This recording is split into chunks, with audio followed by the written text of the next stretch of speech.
Bismillahirrahmanirrahim. Assalamualaikum warahmatullahi wabarakatuh. Para pemirsa, alhamdulillah pada kesempatan pagi hari ini Allah Subhanahu wa taala masih bisa memberikan kita kesempatan sehat ya, kesempatan nikmat iman dan takwa yang selalu tumbuh di dalam jiwa kita, yang selalu tumbuh di dalam hati kita masing-masing. Itu adalah nikmat yang sangat besar yang harus kita selalu bersyukur kepada Allah Subhanahu wa taala.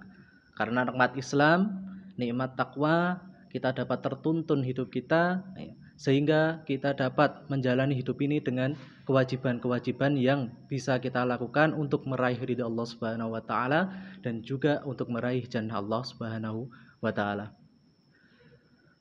Alhamdulillah, pada kesempatan hari ini saya akan menyampaikan tema yang berjudul indahnya ukhuwah Islamiyah.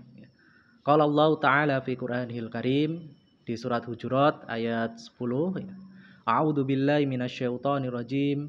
Innamal mu'minuna ikhwah fa aslihu baina akhwaikum wattaqullaha la'allakum turhamun. Pada ayat 10 di surat Al-Hujurat ini Allah Subhanahu wa taala menyampaikan ada 3 hal yang penting di sini, yaitu innamal mu'minuna ikhwah.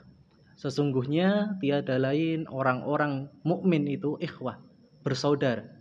Jadi ada jalinan saudara, ada hubungan ya persaudaraan antara orang-orang beriman itu sendiri. Walaupun mungkin tidak mempunyai hubungan saudara ataupun yang lain sebagainya. Tapi kita tahu ya bahwasanya ukhuwah sendiri dalam bahasa Arab ya, kemudian dalam bahasa Indonesia diartikan dengan persaudaraan Islamiyah yang terjalin karena adanya hubungan iman, yang terjalin karena adanya hubungan takwa kepada Allah Subhanahu wa taala. Ya, jadi semuanya yang kita lakukan di dunia ini ya, kita dengan saudara mukmin kita dengan saudara muslim kita itu bersaudara satu sama lainnya. Tidak ada yang namanya kamus ataupun kata permusuhan, perselisihan, pertikaian, peperangan ya, ataupun kedoliman-kedoliman yang ada itu tidak diajarkan di dalam ajaran Islam ini. Makanya ya, Allah Subhanahu wa taala memerintahkan kita untuk selalu bersaudara, berjamaah ya, menjalin hubungan satu sama lainnya ya, untuk memperkuat ya Islam kita di dunia ini. Karena Islam ini kuat karena adanya ukhuwah Islamiyah ini. Kalau ukhuwah Islamiyah ini persaudaraan antara muslim satu dengan muslim lainnya ini hancur, bertikai, berselisih, nanti Islam ini akan hancur pula. Ya, makanya ketika Rasulullah SAW berdakwah ya, kemudian berhijrah ke Madinah yang kedua kalinya setelah membangun Masjid Quba yang dilakukan oleh Rasulullah SAW, yaitu mempersaudarakan antara kaum muslimin ya muhajirin dan juga kaum muslimin ansor.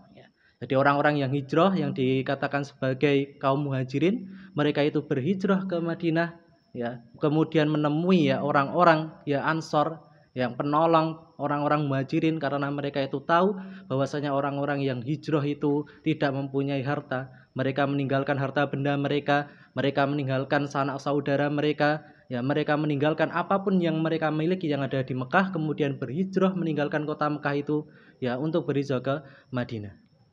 Sehingga kaum Ansor ya, ketika itu ya penduduk-penduduk yang ada di Madinah mereka itu saling menolong.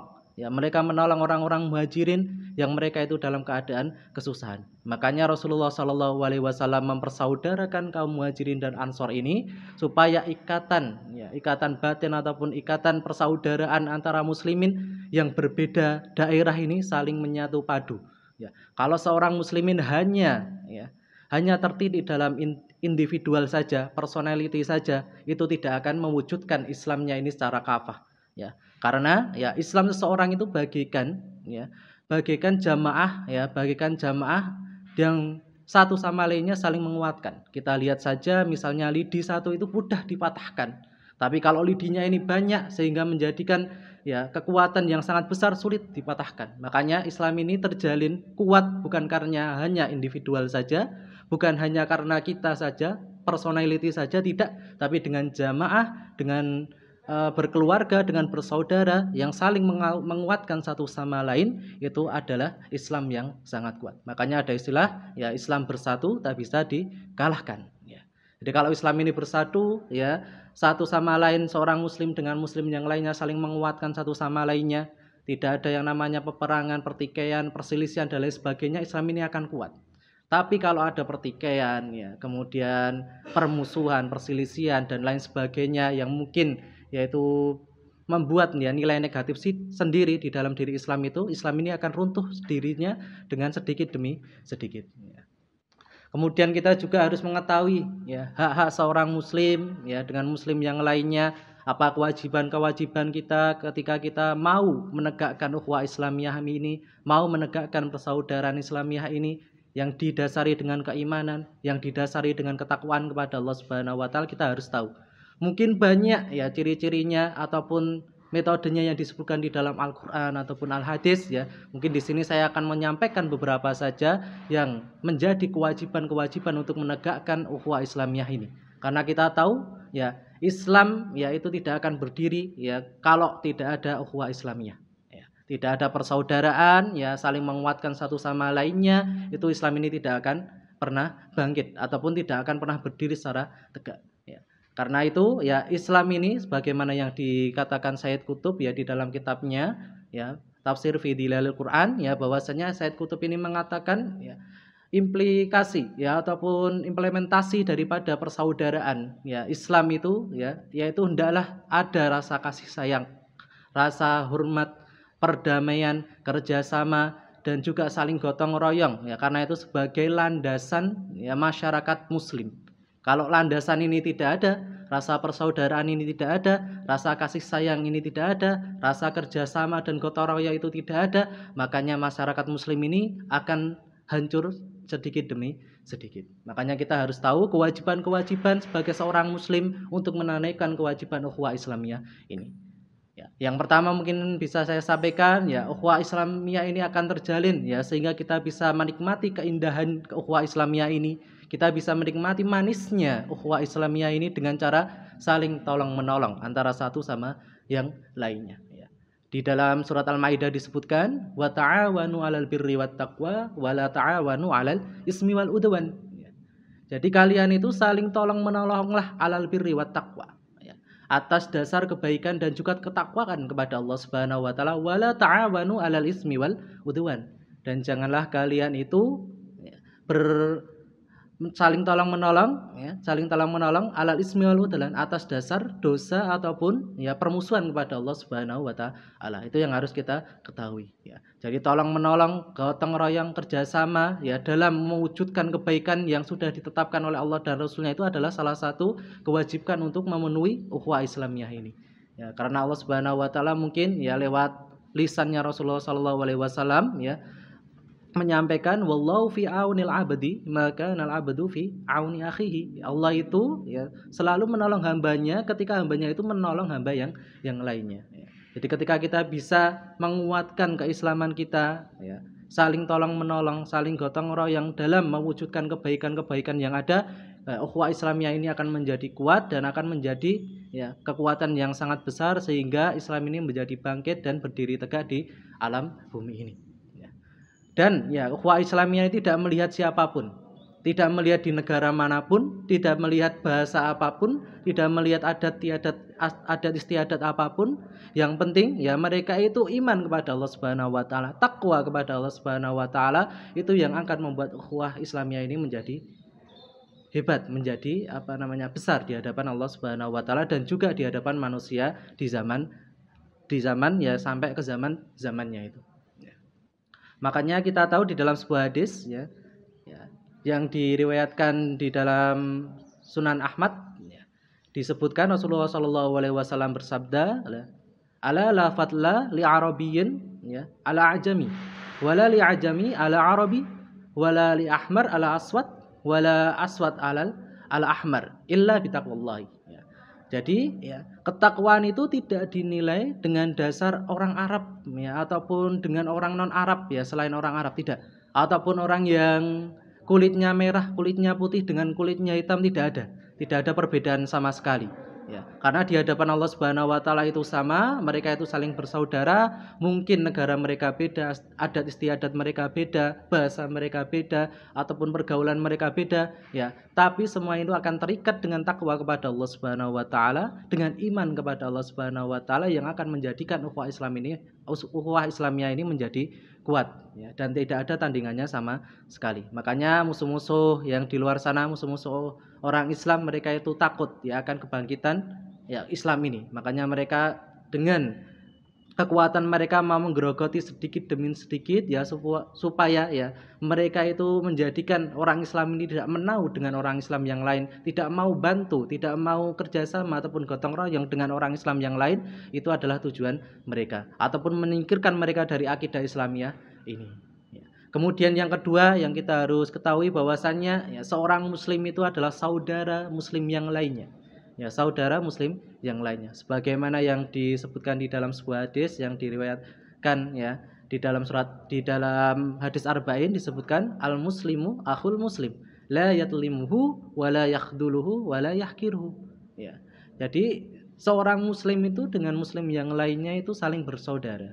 Ya, la yatlimuhu wa la yakhduluhu wa la yahkiru. Yang pertama, dia tidak mendoliminya, dan yang kedua ya dia mencegah supaya seorang muslim yang lainnya ini tidak melakukan maksiat. Yang ketiga ya dia tidak menghinakan orang muslim yang lainnya. Ya, intinya seperti itu. Ya, saudara itu namanya saudara, sahabat, teman yang didasari dengan takwa kepada Allah, yang didasari dengan iman kepada Allah Subhanahu wa taala. Tidak ada kok ya yang mereka itu menyalahkan yang lainnya, mendolimi yang lainnya, menganiaya yang lainnya, ya, kemudian berbuat selisih dengan yang lainnya, melampaui batas kepada orang muslim yang lainnya, itu tidak ada. Ya. Biasbi mri minasari ayah kirahahu muslim. Ya. Jadi hanya sekedar ya kita merendahkan orang lain, ya, membuat rendah orang lain ataupun merasa diri kita ini ya tinggi dari orang muslim yang lainnya, itu adalah sebuah syar, ya, sebuah keburukan. Lebih baik ya, lebih ketika kita mendolimi mereka dengan tangan kita, dengan anggota tubuh kita, dengan ucapan kita ataupun perbuatan kita. Karena seyogyaknya ya, al muslimu man salimal muslimuna min lisani wa yadi. Ya. Yaitu seorang muslim ya, yang dikatakan muslim itu adalah orang yang dimana orang muslim yang lainnya itu selamat dari perkataan kita, dari lisan kita, dari perbuatan kita. Ya, kalau kita tidak bisa menjaga lisan kita, tidak bisa menjaga perbuatan kita ya untuk mendolimi orang lain, ya itu sama saja kita ini tidak dinilai sebagai seorang muslim. Ya. Makanya kalau kita meyakini Allah Subhanahu wa taala, beriman kepada Allah Subhanahu wa taala, kita harus menjadikan ukhuwah Islamiyah ini ya menjadi sekuat-kuatnya ya, tanpa ada kata perselisihan, pertikaian, peperangan, permusuhan dan lain sebagainya. Itu adalah sebuah ya itu adalah sebuah pembuktian bahwasanya kita ini cinta kepada Allah dan Rasulnya. Kemudian yang terakhir mungkin yang bisa saya sampaikan ya, untuk menjadi kewajiban ukhuwah Islamiyah ini yaitu ya, saling menasihati satu sama lainnya. Mungkin banyak ayat yang menunjukkan bahwasanya kita harus menasihati satu sama yang lainnya, karena kita tahu ya seorang manusia itu tidak luput dari yang namanya salah, dosa dan lain sebagainya, sehingga kita harus menasihati orang lain agar ya seorang muslim itu tidak melakukan kemaksiatan dan lain sebagainya. Sebagaimana diriwayatkan ya oleh Jarir ya, dia itu berbaiat kepada Rasulullah sallallahu alaihi wasallam sebagaimana perkataannya, bayatu Rasulullah sallallahu alaihi wasallam ala iqamis shalah wa itaiz zakah wa nusi likulli muslim. Ya, jadi ini hadis yang diriwayatkan oleh Bukhari Muslim ya, bahwasanya Jarir sebagai sahabat Rasulullah ya, dia itu pernah berbaiat kepada Rasulullah ala iqamis shalah wa itaiz zakah, yaitu untuk menegakkan salat, menunaikan zakat, dan yang saya titikkan berat saya berikan garis bawahi wa nusi likulli muslim, yaitu menasihati ya likulli muslim, untuk muslim yang lainnya. Sehingga ketika kita menasihati orang lain ya, kemudian kita memberikan kebaikan kepada orang lain, mungkin supaya orang lain tersebut tahu dengan agama Islam ini, ataupun mungkin mencegah orang lain supaya tidak melakukan kedzaliman, kemaksiatan, melakukan dosa kepada Allah Subhanahu wa taala, makanya kita harus hentikan dengan menasihati satu sama lainnya. Karena itu sebagai bentuk kita ya, keimanan kita, bentuk ketakwaan kita kepada Allah Subhanahu wa taala, salah satunya yaitu dengan menasihati kepada orang muslim yang lainnya. Ya, sehingga tiga perkara ini ya, saling tolong menolong, kemudian juga tidak meremehkan orang lain, tidak mendolimi muslim yang lainnya, kemudian saling menasihati satu sama lainnya di antara kita, itu nanti akan menjadikan ukhuwah Islamiyah ini menjadi indah sehingga kita mendapatkan manfaat daripada ya muslim yang lainnya. Kalaupun mungkin kita tidak bisa memberikan manfaat buat diri kita, ya setidaknya kita mencegah kepada yang lainnya itu akan keburukan-keburukan yang kita miliki, entah itu dari lisan kita ataupun perbuatan-perbuatan yang kita lakukan kepada orang lain ya. Mungkin sampai sini yang bisa saya sampaikan ya, semoga ini bisa bermanfaat ya buat diri kita dan orang-orang yang ada di sekitar kita. Rabbana taqabbal minna innaka antas samiul alim wa tub alaina innaka antat tawwabur rahim wa qur rabbighfir warham wa anta khairur rahimin. Wassalamualaikum warahmatullahi wabarakatuh.